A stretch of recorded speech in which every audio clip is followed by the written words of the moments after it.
ed anche il Veneto orientale si prepara ad accogliere il Papa e si dividerà tra Aquileia e Mestre per abbracciare Benedetto XVI, ma a Concordia Sagittaria qualcuno si dice deluso. Speravamo che il pontefice facesse tappa anche da noi. Sentiamo.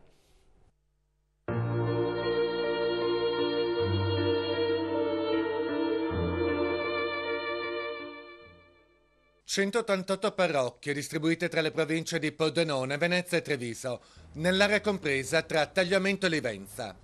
È la diocesi di Concordia Pordenone, eretta nel IV secolo, con cattedrale proprio nella cittadina in riva al Lemene.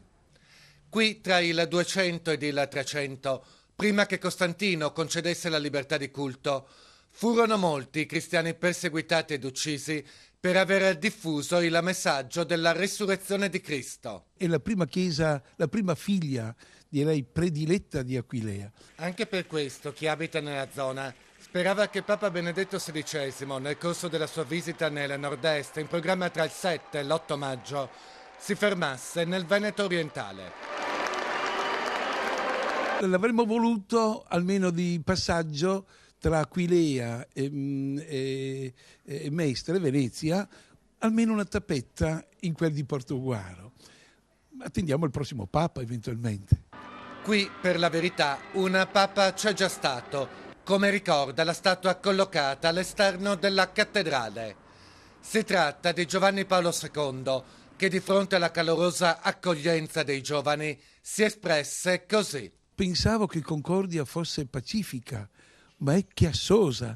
Era il 1 maggio del 1992 e 19 anni dopo, il 1 maggio del 2011, Papa Wojtyła verrà nominato beato. Una sorprendente coincidenza che richiama anche a qualche responsabilità. Essere vicini ad un beato non è facile. È un impegno che mi deve tradurlo anch'io in una ricerca di santità un pochettino più impegnativa, più grande.